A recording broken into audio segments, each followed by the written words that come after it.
Así fue el picante Cruz en vivo. Sí, si nosotros pasamos de 76.000 personas, ¿no?, que recibían estas pensiones por invalidez a más de 1.200.000. Sí, Por lo cual, ahora el hay un aumento poquito eso, menos en el segundo. y después se redujo un poquitito. De hecho, con Macri lograron bajar muy poquito. Sí, casi Después no se volvió tiene a más. recuperar un poco con Fernández. Con Fernández llegamos a tener 16 veces más de lo que había en el 2002. Bien, pero usted fíjense que hay muchos temas en uno, porque el tema es primero cómo vos racionalizás el gasto de la Agencia Nacional de Discapacidad. Sí. No lo pudieron hacer y pagaron justos por pecadores, porque están todas las familias que necesitan operadores terapéuticos, transportistas, pagando el precio de los truchos, que no tiene nada que ver. Y después, abajo y cubriendo todo y contaminando y quitándole autoridad moral, el tema de la hipótesis de corrupción, ¿eh? No olvidemos. Bueno, es me que ahora duele es la gente que realmente tiene chicos que necesitan eso. Y estás tirándote contra... ¿Viste? ¿Sabes lo que es que se metan con un hijo tuyo? Yo veo el caso de juez, pero cualquier chico. O sea, gente que no tiene recursos y que necesita. Además, pero se hay un invierte tema la de carga fondo. de la prueba, Me en donde parece- parecía que eran todos culpables hasta que te revisen y vean que sos inocente, o sea, que es verdad tu discapacidad. Lo que pasa es que Fue tenés que raro ver eso. que acá han pasado muchos años.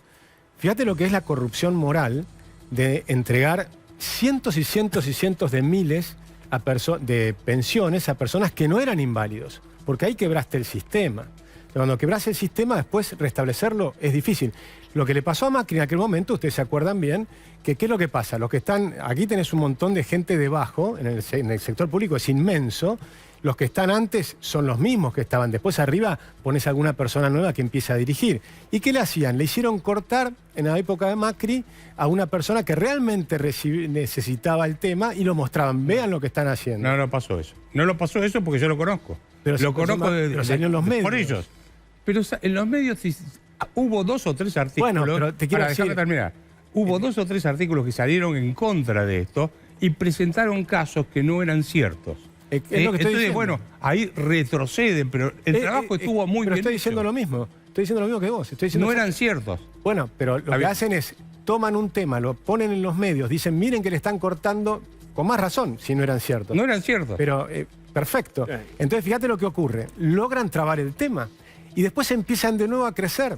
Entonces, acá tenemos un problema fundamental. El Estado... Este tema se frena ahora y pierde fuerza y pierde esa idea de convalidar que hay mucho trucho y hay que ver qué se hace con eso, porque el gobierno lo encara, lo explica mal, lo hace despacio, español o no lo hace, y encima aparece la hipótesis de la corrupción, donde vos me estás diciendo que era corrupto el kirchnerismo porque pasamos de 76 en 20 años a un palo 200 y de repente aparece el audio que 3-5%. ¿Qué es esto? Diego, Sí. un comentario sobre lo que están diciendo todos. Yo creo que tienen razón, discrepo en el horizonte temporal, en la línea de tiempo que están haciendo. Esto que cuenta Diego lo avisó correctamente la Oficina de Presupuesto del Congreso, que es una oficina profesional, burocrática y casi apartidaria, te digo. Y es muy buena. Y es muy buena. Entonces digo, hace rato que si vos te metías, se ponías ¿Avisó qué? que el gasto de la ley era X, que lo que pasaba, todo lo que vos contaste recién, la Oficina de Presupuesto lo estudió y lo comunicó al Poder Legislativo del cual es parte esa oficina. Es decir, en todo caso, o son unos vagos los diputados que no quieren leer lo que la propia oficina les está mostrando para que legislen mejor, o el gobierno, por otra razón, omitió tomar esa información para hacer una propuesta mejor a la que estaban haciendo los diputados. Hay un tema de responsabilidades políticas, claramente, porque si uno compara la acción de Sandra Petovelo en Capital Humano, la decisión de pasarle el peine a los comedores y a los planes sociales y cómo lograron reestructurar, darle más poder a la UH, darle más potencia económica a la UH, duplicar la UH, pasarla por encima de la inflación y al mismo tiempo detectar dónde estaba la cosa trucha, bueno, eso se hizo en muy pocos meses y esto no.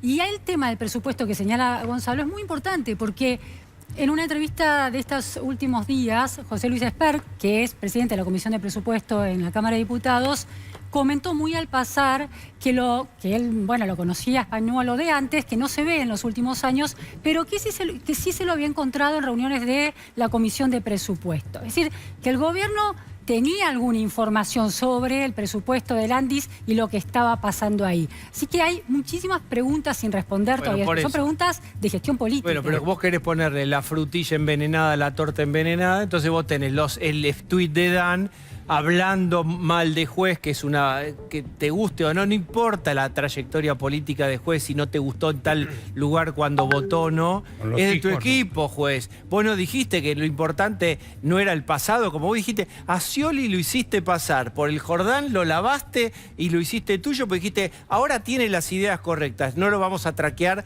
el track record no lo vamos a mirar. Y ahora no lo pasás por el Jordán a Luis Juez porque te votó a favor del colectivo, tiene una hija con discapacidad. Bueno, esa es la frutilla envenenada. Es decir, lo peor que podía hacer era, en vez de explicar y darle certezas y tranquilizar a las familias que tienen hijos con discapacidad, bueno,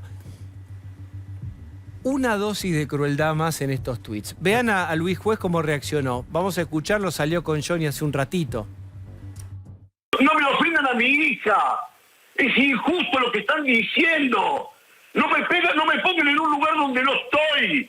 Yo quiero ayudar a este tipo, quiero ayudar a este presidente y lo quiero ayudar desde donde puedo. Y en este tema algo conozco, porque lo sufro hace 25 años. Me duele la falta de empatía. Y lo digo con respeto. Se lo dije ayer al ministro, se lo dije a Karina Milei, se lo digo a ustedes. No se defiende una gestión agraviando, ofendiendo a los que quieren ayudar. Y en ese lugar estoy. Y si me he callado la boca es porque no quiero que mis enemigos utilicen mi dolor y el de mi familia para lastimar a un gobierno al que quiero y defiendo. Pero lo defiendo desde la verdad, no desde la falta de respeto, no desde la falta de consideración. Les pido, por favor, dejen de agraviar a mi hija, que no se puede defender y que lo único que la pueden defender somos nosotros. No me obliguen a mí a tener que defenderla de otra manera. Dejen de agraviarnos y ofendernos. Simplemente lo que yo he hecho es darle visibilidad a un tema horrible, horrendo. Si lo han manejado con ineptitud, con corrupción, con desmanejo, sin conocimiento, sin conocer el tema, no es un problema mío. Yo estoy contando esta es la realidad. Milagro es la tercera hija de mi matrimonio. Tiene 25 años, pero antes que ella está Martín, que tiene 27, y después está Agustina, que tiene 30. Son los hijos de mi mujer. La forma no es una hija extramatrimonial, es la luz de nuestros ojos. Es el motivo por el que es el motivo de mi vida. O sea, no se merece ella que sea maltratada de ninguna manera, ni ella ni nadie. Claro. Si hay un problema conmigo, es conmigo, no es con Milagro. Soy yo el que hago política, soy yo el que me puedo equivocar. Ningún presidente me dio bola en estos temas. Claro. Nunca en 25 años de vida que tiene mi hija, por primera vez un presidente con una empatía increíble se solidarizó y dijo, bueno, vamos a ver qué podemos hacer. Entonces, no me pongan en un lugar donde yo no estoy. No me pidan a mí que me convierta en un empleado. Yo no soy un empleado doméstico de nadie. Simplemente en este tema, en el tema de discapacidad, he hablado como un padre.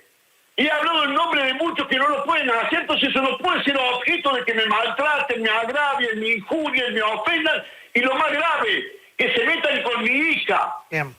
Ese es un límite que no lo voy a permitir. No lo voy a tolerar, y si me callé la boca es porque no quiero que ningún enemigo mío utilice mi dolor para sacar algún provecho y lastimar al gobierno. Pero todo tiene un límite. No lo vamos a permitir en esta casa. No se metan con nuestra hija. Bueno, ahí estaba el descargo, muy dolido, enojado. Luis Juez, un aliado del gobierno. Al gobierno no le sobra nada en el Congreso. Si vos querés transformar y hacer reformas, necesitas brazos. Como nado sincronizado en el Congreso. Bueno, para eso tenés que tener brazos que salgan del agua y te boten. ¿Los perdés? ¿Qué haces? ¿Los ofendés? ¿Los lastimás en cosas íntimas? Esto lo va a tener que revisar el gobierno después de las elecciones. Si tiene voluntad de recuperar la capacidad de blindaje del veto, porque también está amenazado eso. Mira, habló el hijo de Juez, que es Martín Juez, el que él nombraba, ¿no? Que aparte es concejal de Córdoba y banca al gobierno desde el Consejo Deliberante de Córdoba. Dice, genuinamente acompañamos leyes para que el presidente pueda gobernar. Decididamente acompañamos la alianza en Córdoba sin pedir nada a cambio y lo seguimos haciendo. Están haciendo todo lo que dijeron que iban a combatir. Si así tratan a los que deciden acompañar, no me quiero imaginar al resto. Sepan, muchachos, que el daño que le hacen al presidente es incalculable. Le responde el gordo Dan y le pone, ¿qué pasa, Martín? ¿A vos también te quitaron la pensión? Es decir, escala, no baja, no la corta. ¿Puedo hacer una pregunta?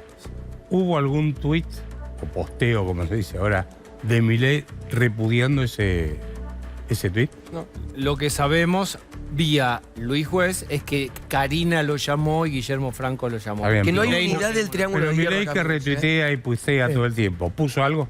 Por ahora no. Yo creo que hay que solidarizarse con Luis Juez, sin duda, porque es una persona agraviada y con su familia y demás. Ahora, creo que también hay que ver que necesitamos hacer, en Argentina, necesitamos hacer las reformas hacia adelante. Bien. Y eso- ahora sí.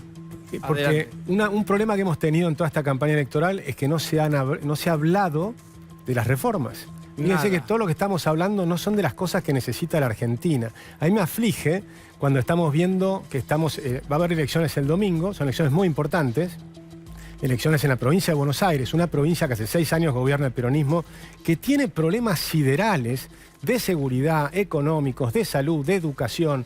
Las cifras son horribles y no podemos hablar de todos los temas que hay que hacer para mejorar la provincia. Ahí yo creo que me gustaría que pongamos un poco la atención cuando el domingo son las elecciones, ¿no? Se llama control de la agenda, control de la conversación pública. No toda, pero el gobierno está con algún déficit en ese sentido. Cacha, ¿cuánto cuesta la ley? A ver, esta de que se discutió en el Congreso. La ley que salió, Sí. el gobierno vetó, ¿cuánto vale? ¿Y qué nivel de esfuerzo? ¿Es pagable, no pagable? Lo que estimó la Oficina de Presupuesto del Congreso va entre 0,2, 0,22 y 0,20 y 0,40 y pico. Son Acá 2.000 millones de dólares aproximadamente. 2.000 millones de dólares. Tipo de cambio de hoy, obviamente estoy haciendo la cuenta, ¿no? Son 2.000 millones de dólares. 1889, exactamente. Bien. ¿Y, Ahora- y qué podemos decir? Pues es un montón, pero a la vez en escala no es. Y ¿Es no te pagable, no es pagable? no te va a quebrar el sistema previsional. En todo caso, lo que yo haría Sí. es bajar las letras de las tasas de las LECAP, que estás pagando una fortuna para que otros hagan el carry trade, y ahí te sobra un montón de guita. Espérate un poco, aguardame en línea, Kachanowski. Por supuesto. ¿Qué pensás vos de lo que está diciendo tu ex compañero de reuniones y empanadas? Sigue siendo Que mi- hoy está diciendo algo que podría decir otro espacio político. Bajen las tasas, bajen lo que están pagando para sostener el dólar. Sí. Yo creo que hay que hacer todas las reformas. Ahora lo que están No, haciendo... pero contesta esto. pero- no te vayas. No te vayas, no te escapes. No, no te acá escapes. yo tengo clarísimo que este nivel de tasas extrafalarias no se pueden pagar. O sea que esto simplemente uno lo puede ver como una cuestión circunstancial, preelectoral, por lo que estaba hablando de la política.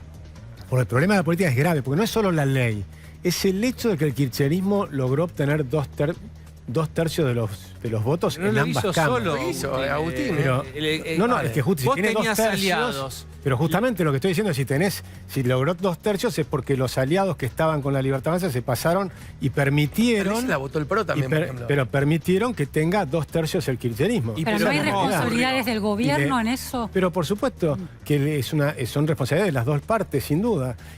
Pero está clarísimo que hoy hay un momento muy crucial. Yo creo que si el domingo las elecciones gana la Libertad Avanza, ahí es un cambio de panorama total, porque hay una revalidación de que el pueblo argentino, o la mayoría del pueblo argentino, quiere hacer un programa de reformas estructurales profundos que empezó el gobierno y que está a mitad de camino, y que desde ya hay que hacer un montón de cosas.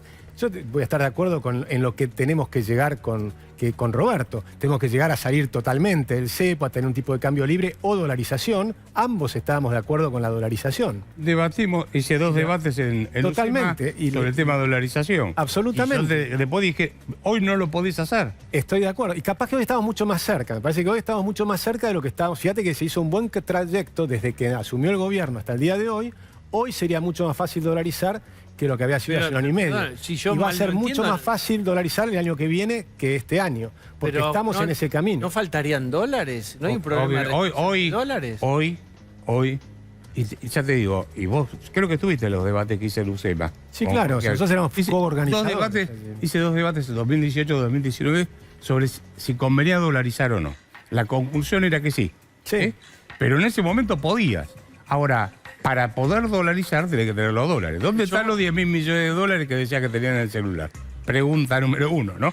Pero más allá de eso, si no podés dolarizar, por lo menos hace una carta orgánica del Banco Central que sea una institución totalmente independiente del poder político. Cacha, perdón, disculpa que te interrumpa. El presidente del Banco Central, hasta hace un año y medio, era el socio del ministro de Economía. ¿Cómo hace para sostener en la realidad esa supuesta carta orgánica? Estoy totalmente de acuerdo con vos. Por eso digo, votame ahora el 26 de octubre, cuando sea diputado, y yo lo que voy a proponer es una carta orgánica del Banco Central que sea... Pero Bausili no podría entonces. Pero, bueno, entonces que no te metas. A ver, déjame decirte lo que yo haría. Dado que no se puede dolarizar, hace una carta orgánica del Banco Central cuya única función sea la de preservar el valor de la moneda. Y, además de eso... Está bien, pero ¿cómo lo haces? Es como una... Haces una ley, la carta orgánica. ¿Qué consiste la ley? ¿Cómo juntás los votos? Sancionada, ¿qué pasa? Ya está. No, bueno, hoy... No, de hecho pasa a ser... Espera, déjame terminar. Hoy tenés una carta orgánica que, yo no me acuerdo si es el artículo 12 ahora, permite que el Banco Central financie al Tesoro con emisión monetaria.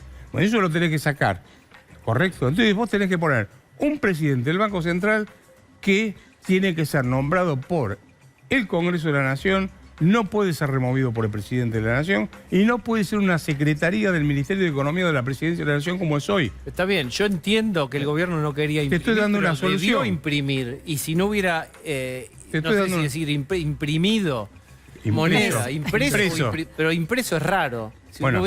Pero no hubiera impreso. Sí. ¿Qué hubiera pasado? Si no hubiese impreso, ¿qué? Emitido, Pesos. si no hubiera... Emitido Y pesos. multiplicó por 4 la base monetaria. ¿Pero para qué lo hizo? Y bueno, porque, a ver, lo que hizo fue, en mi entender, ni bien llegó la gran Duhalde. Una gran licuación, no usó la motosierra, usó la licuadora. Licuó jubilaciones, salarios, etcétera, y con eso bajó el gasto público. Entonces, claro, hoy tenés jubilaciones que son una miseria, salarios del sector público. Pero ¿cómo también. se pudo ahí haber donde hecho? tenemos una diferencia. Es doloroso, pero ¿cómo se pudo haber hecho? Ahí tengo una diferencia con Roberto, que es la siguiente. Nosotros, cuando llegó el gobierno, llegó en plena hiperinflación. ¿Por qué es la hiperinflación? Es un proceso de fuga del dinero. Entonces, la base monetaria sobre el PBI había caído de un nivel de 10-12% a 2,5%. ¿Qué significa? Que el proceso de fuga del dinero ya estaba avanzado en un 80% aproximadamente. Por lo tanto, estábamos en la hiper. De hecho, el número de 54% de mayoristas en diciembre del 2023 te muestra eso. Salió del cepo inicialmente, saltó el tipo de cambio, que en ese momento el que estaba muy controlado y totalmente desfasado. Del cepo no salió ahí. Del cepo no salió ahí, correcto. Pero sí del tipo de cambio, quise decir, ¿no? Entonces liberó el tipo de cambio hasta ese nivel. Lo liberó. Puso un tipo de cambio a dedo.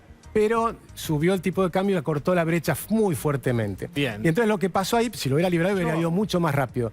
Pero logró abortar la hiperinflación. Logró abortar la hiperinflación que hubiera provocado que el 90% de los argentinos vayan por debajo de la línea de pobreza. Perdóname. Pero ¿estás de acuerdo con eso? Vos tenés que mirar más allá del corto plazo. Yo te digo, porque ahora bajaste la tasa de inflación, bajaste el tipo de cambio, quiero ver cómo lo sostenés. Quiero ver qué pasa después de octubre. Pero fíjate lo siguiente, yo tengo esta idea. Pero déjame cerrar un concepto. Pues para mí es fundamental entender esto. Bajó muy fuerte el gasto público. Bajó a cero el déficit fiscal. Logró con eso bajar las tasas de interés de 270% anual que estaban al 60% primero y al 30% después.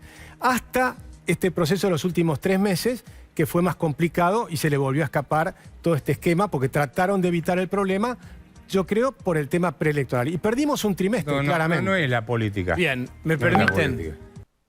Bueno, gente, ¿qué tal? ¿Qué tal? ¿Cómo andan? Bueno, cortito este video, espero que les haya gustado, denle like, no se olviden por favor de darle like, que me ayuda un montón, también de comentar y de que, bueno, de suscribirse si no están suscritos, también, porque hay mucha gente que mira, yo puedo ver las estadísticas, el 90% de la gente que mira los videos no están suscritos. Obviamente entiendo que es un bajón, por ahí te suscribís y te llegan todas las notificaciones del canal, pero bueno, no solemos subir tanto, yo no suelo subir tanto al canal, entonces, bueno, es como para también, viste, cuanto más suscriptores se tiene, YouTube lo muestra a más gente, bueno, etcétera. Así que nada, gente, en parte es apoyar a Milei esto porque es el mensaje de Milei. No me están apoyando solamente a mí, sino todo lo que es Milei y las ideas del liberalismo. No nos quedemos con Milei, porque si Milei pasa y Milei decide retirarse de la política, tiene que encabezar otro, como Agustín Laje o quien sea. Entonces tienen que ser ideas, no personas. Así que bueno, gente, un saludo, nos vemos en el próximo y hasta luego. Chau, chau.